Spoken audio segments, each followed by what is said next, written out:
Assalamualaikum warahmatullahi wabarakatuh. Jumpa lagi di rubrik Fikih Muamalah, Muamalah Muslimah. Kali ini saya mau bahas satu tema yang banyak banget, bahkan mungkin masuk top of the top kali ya ditanyain kalau kita open Q&A di IG Live, atau bahkan banyak banget yang DM ke Muamalah Muslimah, bahkan juga ke saya tentang dropship dan pre-order. Video pertama saya akan bahas tentang hukum dari dropship ya. Apa sih dropship, atau orangnya namanya dropshipper berarti ya, yaitu orang yang melakukan jual beli dengan sistem dropshipping ya. Jadi sistem jual beli yang memungkinkan dropshipper untuk menjual barang langsung dari toko atau supplier tanpa dia harus menstok ya, atau tanpa dia harus membeli barangnya terlebih dahulu. Jadi dropshipper ini gampangannya dia jualin barang milik orang lain yang belum ada di tangannya dan belum dia miliki. Mekanismenya biasanya dropshipper akan menawarkan barang kepada pembeli bermodalkan foto gitu kan, atau bermodalkan deskripsi dari barang tersebut. Bisa ditawarkan di grup-grup WA, di Instastory-nya gitu ya, atau bahkan di beberapa mekanisme lain. Lalu ketika pembeli ini sepakat membeli produk itu, maka pembeli mentransfer kepada dropshipper, dan akhirnya si dropshipper ini mentransfer ke rekening si toko, dan toko mengirimkannya kepada pembeli begitu ya.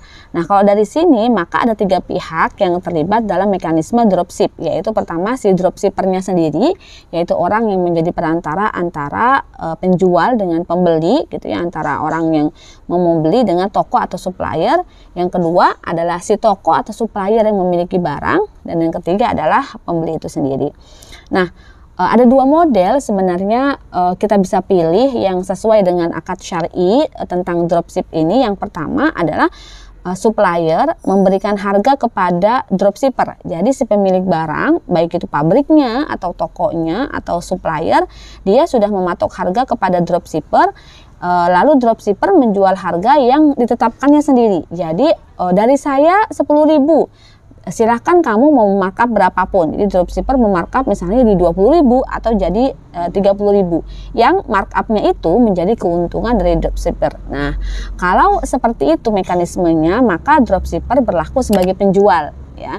Dropshipper berlaku sebagai penjual karena dia melakukan penetapan harga sendiri. Hukumnya boleh selama memenuhi akad salam. Apa itu akad salam? Yaitu akad menjual barang yang memang belum dimiliki menggunakan sistem pesanan gitu ya.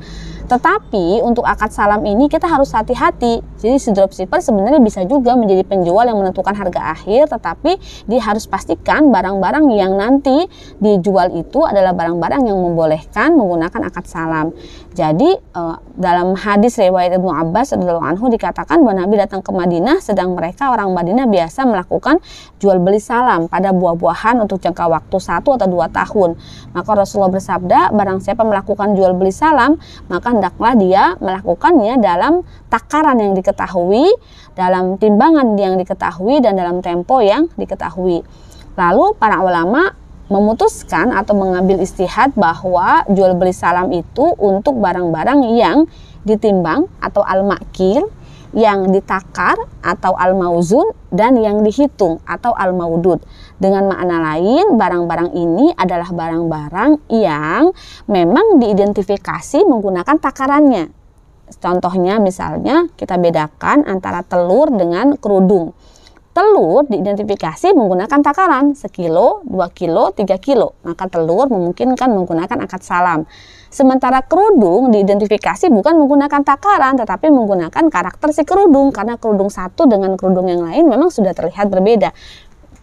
Tidak sama kan dengan telur. Telur kan semua telur ya relatif sama, sehingga dia dibedakan menjadi tadi gitu ya. Yang 1 kilo, 2 kilo, 3 kilo. Itulah yang kita sebut sebagai barang-barang misliyat. Barang-barang yang secara umum semua bersifat sama, yang memang pembeli mengidentifikasinya berdasarkan takaran-takaran tadi. Maka hanya barang-barang seperti itu saja, barang-barang yang dapat ditakar, ditimbang, dan dihitung sebagai bentuk identifikasinya yang boleh dipesan menggunakan akad jual beli salam, atau dropshipper boleh memarkup harga, dan markup harganya itu menjadi keuntungan. Itu model pertama. Model yang kedua adalah model dropshipper tidak berlaku sebagai penjual yang menetapkan harga sendiri, tetapi dropshipper menjadi makelar, ya, menjadi simsar, yaitu orang yang menjadi perantara antara penjual dengan pembeli. Jadi dia lebih tepat disebut sebagai marketer, sekedar menjualkan barang milik orang lain.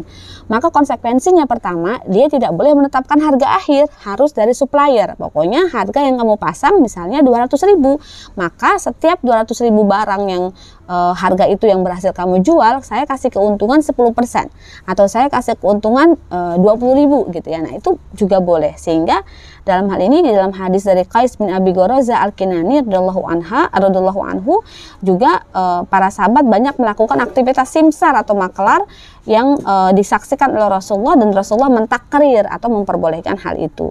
Nah, implikasinya kalau teman-teman mau menggunakan akad simsar ini, berarti teman-teman tidak boleh menetapkan harga yang pertama, dan yang kedua, ketika barang dikirim dari toko atau dari supplier kepada pembeli, barang tersebut harus diatasnamakan toko, tidak boleh diatasnamakan si dropshipper, karena dropshipper sebenarnya hanya perantara saja, begitu ya.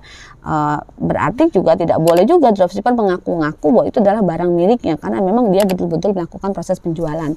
Semoga sudah terbayang ya, kalau teman-teman mau jadi dropshipper, bagaimana akad yang bisa teman-teman ambil dan berbagai konsekuensinya. Ikuti terus channel Muamalah Muslimah untuk dapetin berbagai informasi dan pelajaran tentang fikih-fikih muamalah. Assalamualaikum warahmatullahi wabarakatuh.